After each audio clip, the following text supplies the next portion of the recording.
So my name is Emmanuel Ademogun. I was born in Kaduna, Nigeria. Uh, I went to high school there, primary school, as we call it. And I moved to the United States in 2010 for university or college. I studied electrical engineering. My second year and my third year, I had internships at Microsoft. So after my second year, I got an internship at Microsoft, and then I returned for after my third year for my second internship, and then I joined full time at Microsoft. I worked at Microsoft in Seattle, Washington, for about 2 years.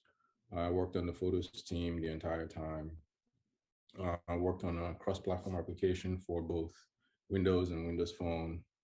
Windows Phone no longer exists, but I worked a little bit on that. There were a bunch of cool projects I worked on. And after a while, I decided to move to New York City. And then when I moved, I joined Facebook. I've been on the messaging infrastructure team at Facebook for a little over 4 years, working on a bunch of cool stuff. The way, I guess, the short definition of software engineer, at least in my mind, is someone that builds software to solve a business need or to solve a real world problem. Like that's really what it boils down to. And in order to do this, there are different kinds of software engineers and there are different levels or different like places you can be on the software stack. So you could be like a front-end engineer, it could be a full stack engineer, or it could be a back-end engineer. So there has to be collaboration all through the stack for you to actually solve this problem, for you to build software to solve the business case or a real world problem. So for me, my day-to-day, so I am a backend engineer. I started as a full stack engineer at Microsoft. And then when I joined Facebook, I moved to the infra side. So building infrastructure to scale our messaging product. So day-to-day for me has changed over the years. I'll just kind of talk about what day-to-day for me is now. So I'm a tech lead on my team. So there's a lot of stuff that I do that is not necessarily like coding. So like, growing the team in terms of like their sort of technical acumen, trying to get people working on stuff that they're excited about, building the roadmap for the team year to year. I'm also involved in a bunch of diversity recruiting at New York. So I'm the Facebook New York champion for like interviewing prep for diverse candidates. Okay. I do a bunch of stuff around recruiting, but for my core job, I make sure things are running day to day from a team perspective, just like regular run of the business or operations, making sure messaging is working for the whole world. And I'm also thinking about ways that I can improve the infrastructure to allow products to build on top of it. So like I sort of stack things. There's the backend engineer, full stack, and then front end. So we have to have stable infrastructure for product engineers to be able to build and iterate quickly on like product features and stuff. So we have to have stable infrastructure for that. So I'm constantly thinking of ways to improve our infrastructure. Being good at something requires you to do the thing a lot. Like I'll use like a sports analogy, whether it's boxing, right? Like you can be training on a bag for a whole year, and if you have to fight someone, like you're not going to be any good because you've been fighting a bag. The bag doesn't punch back, right? So like the only way to get better at fighting is to actually fight people, So that is kind of the analogy I would say for like people aspiring to be software engineers. Like, yeah, you can read books, read stuff, but like if you're not writing anything, if you're not, writing code to solve a problem, like I was saying earlier, like a business case or like a real world problem, if you're not doing that, then you're not really growing. So that's number one. So if you want to get better at something, you have to actually keep doing the thing. Also, number two, getting good at something takes time. The first time I wrote code was probably 2010. It feels like I mean, it's a long time ago, but it doesn't feel that long, if I'm being honest. Um, to the, Sometimes I look back and I think, dang, it's been 11 years. I don't even feel 11 years older. Like it just seems like time has passed, but it's 11 years and that's a lot of time. So, if you start last week, yeah, you're not going to be as good as someone that's been doing this for 10 years. So you can't really compare yourself to that person. So um, just know that it takes time and just like stay focused and stay dedicated and stay like consistent because it will pay dividends as you stay with it. The other thing is don't compare yourself to others. I kind of touched on this. I think this is an underrated advice. Like there are a lot of people that are trying to, be software engineers, and you're gonna see like friends and stuff working at different companies, having internships here and there, and it's easy to like sort of compare yourself to them or and whatever it is. Like for instance, for me, my freshman year versus my first year, I don't know if everyone uses the freshman terminology, but my first year at at university, I didn't get an internship. I knew people that got internships at companies, big companies, Goldman Sachs, and all those like, you know, tech companies. But I didn't really. Well, it's hard not to compare yourself with people who are in the same class with you, and then they get internships that you don't. But it's important to stay focused and dedicated because you know it's just an internship. Like it's a race. Like it's like an endurance race. It's not a sprint. So like just make sure you don't compare yourself to people and you stay focused and dedicated at your work, which leads me to my next point. Hard work and persistence is like compound has a compounding effect on your growth. So if you keep just like, I don't know if you understand the principle of compound interest is very powerful. So similarly, hard work, persistence, it's like if you keep staying at something and you keep doing the same thing over and over again and you keep growing and you keep like staying at it. So it's not like going to be an empty, for instance, for me, it wasn't an empty 11 years. Like it's not like I just like write code next time I write code 2 months later. Now I was consistent. So as a result, over those 11 years, I have compounded growth year to year. And that is super important. Not the last thing. Another thing is mentorship. I had good mentors as I was getting into it. Like people I could ask questions. Hey, what do you think about this? What do you think about that? They could mentor me through interviewing. They could mentor me through just software engineering in general, how to be a good software engineer.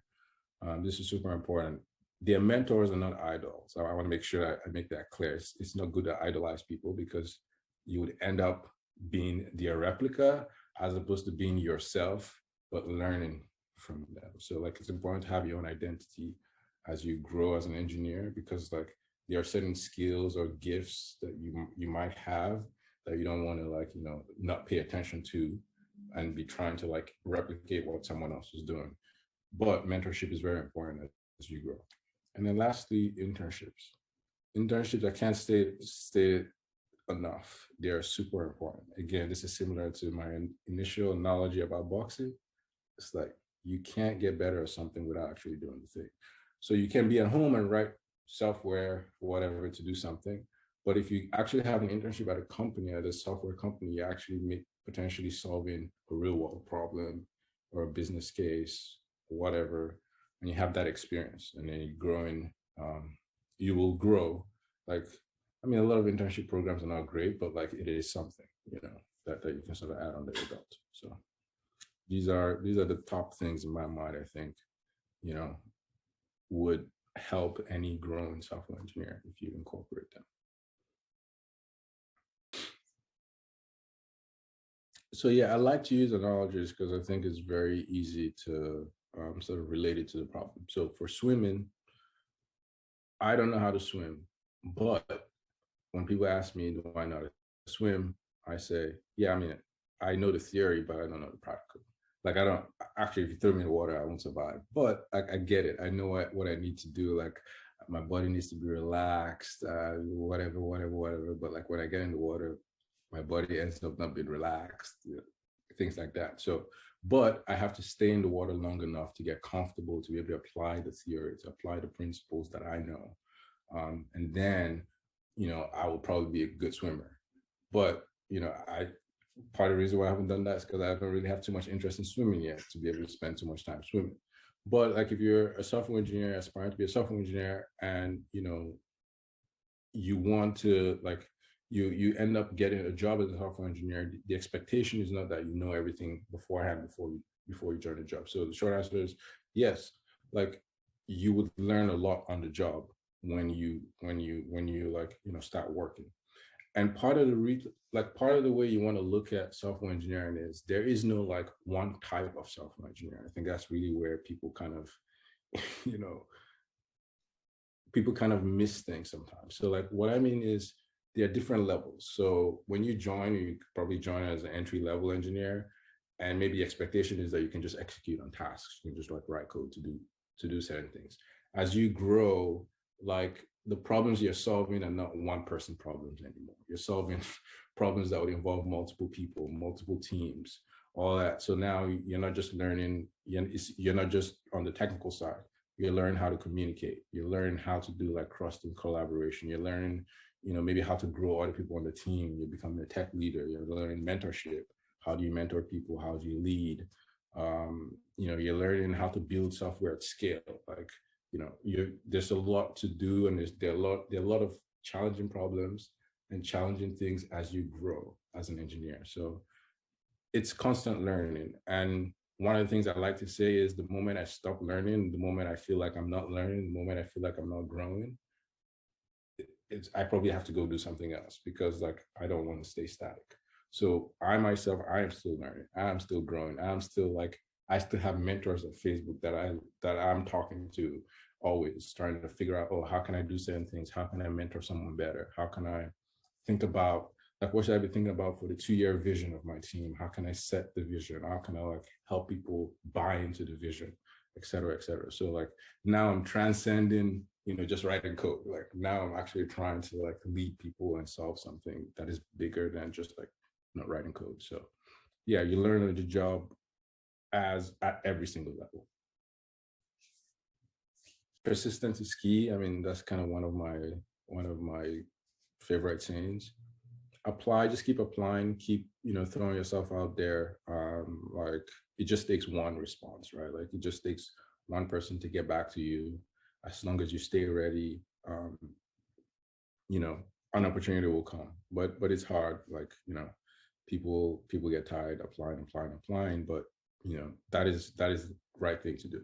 Now applying is important, but like there should be some kind of research to the madness of applying. Like not just blindly applying to random things and not doing research might not be the right approach. And what I mean by research is like there are a lot of companies that have these interesting programs for like minorities.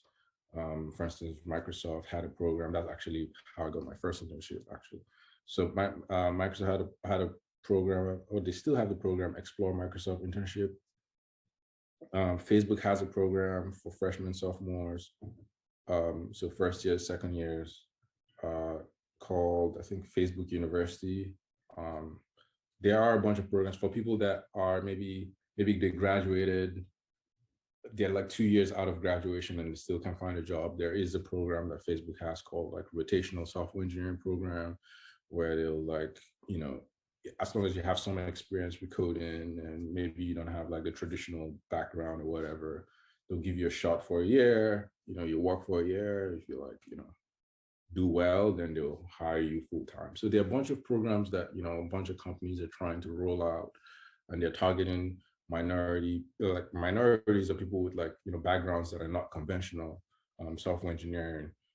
Doing research to find out these programs will also pay dividends, I think.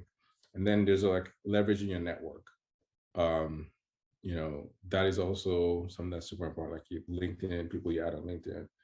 I mean, you might message like 100 people on LinkedIn, no one's going to respond, but you might find out one person that actually would respond. So like similarly, leveraging your network is super, super important. For this other case, interviewing not going well. Like if you're doing a bunch of interviews and things are not going well. So this one is kind of where I'm most passionate about. Like this is where I actually spend a decent amount of my time in that work. trying to think of ways where we can make the interviewing process a little easier for minority candidates. And when I say a little easier, I'm not saying like, oh, we're like lowering the bar. It's more so making it clear to people that are not aware of how the interviewing process works. So like, level the bar. So like the people that know how interviewing works, they're here. The people that don't know how interviewing works, they're like here. So like they don't really have a shot. So I'm trying to raise the level for minorities to sort of match, where everyone else is at. And the way I like to do that is we have a program called like the Loop Guide program, and it's kind of like a guide for your interviewing loop. And I'm the Loop Guide champion for New York City, Facebook New York City. And my focus is to make it clear to candidates, interviewing is a different ball game than just like writing code, like or building software. Like interviewing is a skill. Like interviewing itself is a skill. And then you have software engineering, which is cool. It's cool to have. Like that's your job. Yeah, when you get through interviewing, then you're doing software engineering work. So there isn't a great way to measure someone's ability to be a good software engineer, but interviewing is all we have today, right? Like maybe one of the few ways that we have. And it is important to know that interviewing is a skill. So I spend a lot of time with candidates before their interviews to help prepare them for their loop. So one of the reasons why people don't do well with interviews is because they think, they don't spend enough time with it, and they don't recognize that is something completely different from what they've been doing. So they need to like sort of give it its own due time. And the sort of the analogy I like to give here is, if I interview someone that has solved 100 problems, and I interview someone that has solved 20 problems, only 20 problems, the odds of the person that has only solved 20 problems doing better than the person that solved 100 problems are way lower. So I highly encourage you to solve as many problems as possible. It ends up being a math problem, really. Like the more problems you solve and the more strategic problems you solve, I would say, the better you will be kind of ready for the interview. There are a lot of things I could spend like a whole hour talking about interviewing prep. Like this is kind of my domain, but I'll just leave it there and say, hey, interviewing is a different type of skill that you need to invest time in building. And there are a lot of resources online for this.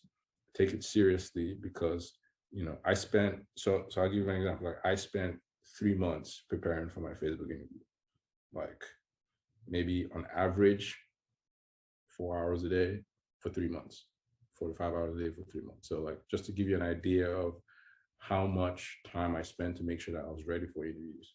And it paid off. I didn't just get a Facebook offer. I got offers from other tech companies too. I just decided to choose Facebook. So it pays off at the end. It's like the premise behind it is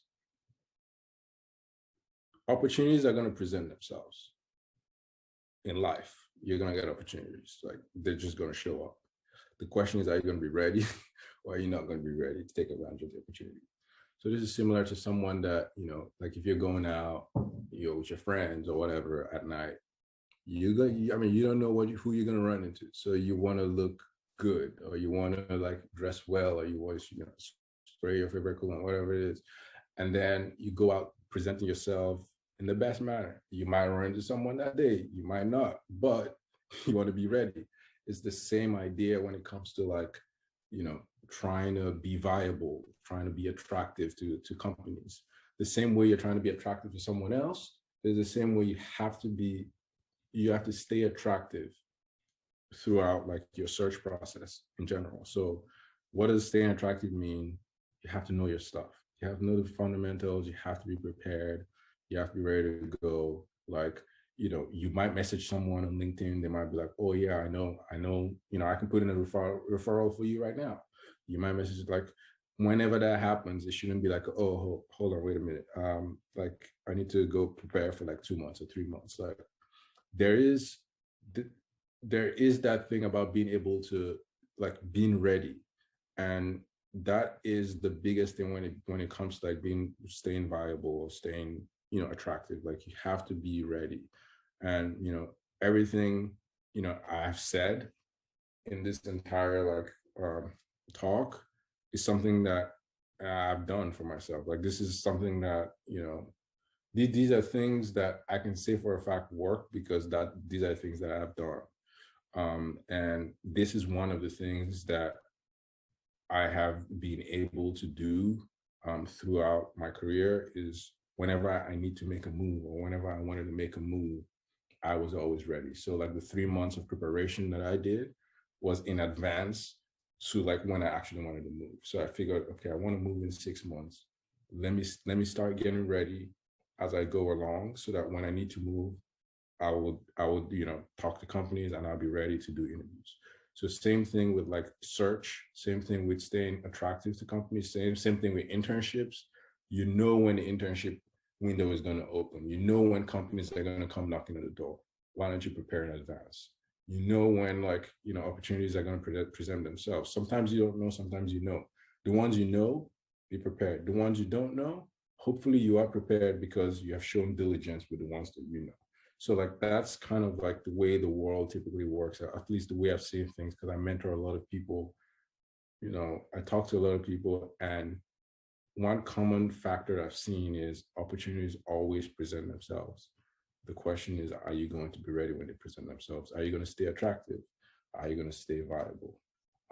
And using all the things I've talked about, I think the probability that you would end up landing something that is really, really good is really, really high if you apply these principles. And one last thing, which is not related to the question that I'll add, is getting a job or landing a job is just the beginning. Like I have seen people land jobs and not succeed. Like it is just the beginning. It's not the end of the road. It is a great thing, but it is just the beginning. And hopefully all the hard work and all the effort that you've put in to land that job will be able to push you or would have instilled the hard work, discipline necessary to be successful at that role. And I'm just as much as I am passionate about people landing jobs, I'm also passionate about mentoring people through roles that they have, because that is also equally as important. Because the more successful we see people of color or minority people in high positions of leadership, the more like we would be excited about the role itself, software engineering itself, because then we'll see the possibilities that can come out of being like high quality software engineer or a high quality leader at a big tech company, or someone that's an entrepreneur in software engineering. So I'm really passionate about this stuff. Along the way, I've made a lot of mistakes. So it's not like, the journey is going to be all smooth and everything I just described is going to work. You're just going to be diligent. You're going to do this. You have to give yourself grace, because there are times when you would like slip or you make mistakes. The thing I've seen about mistakes is mistakes are a sign or an opportunity to make pivots or to like make adjustments.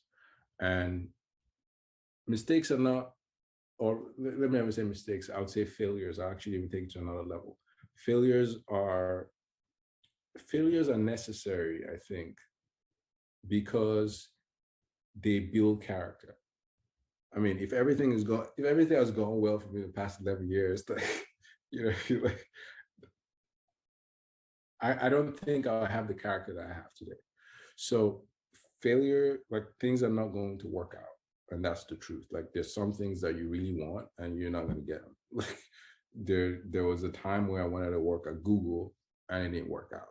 There was a time, like there are times or there are opportunities that you really, really aspire for and they wouldn't work out. There are promotions that you want, on your job that are delayed, or like whatever it is, whatever obstacles that you see along the way, it is important to realize that they will come, and how you react to them is more important than the obstacle itself. So these are the things that build character. And I have and I will still experience some type of failure, but I'll be ready to make adjustments, and be able to react, and pivot, make pivots accordingly. And I encourage everyone to realize that that is just a fact of life. And you know there are actually some failures that actually stare you for better things. And that is another way to sort of look at failure sometimes, whether like it's okay, that is a closed door, but that is a necessary closed door for me to be able to like achieve this thing, or for me to stay focused. There's sometimes I fail, and I realize, okay, I failed because I didn't put in a lot of work. Now I gotta I gotta step back, and I need to like go back to my fundamentals, and then stay focused and drive forward. And I think sometimes failure will also check you, like, because there are times where you start succeeding, and then you start becoming too into yourself. Okay, I'm doing this and doing that. But failure sometimes it can be a reminder, hey, like, you still have stuff to work on. you know.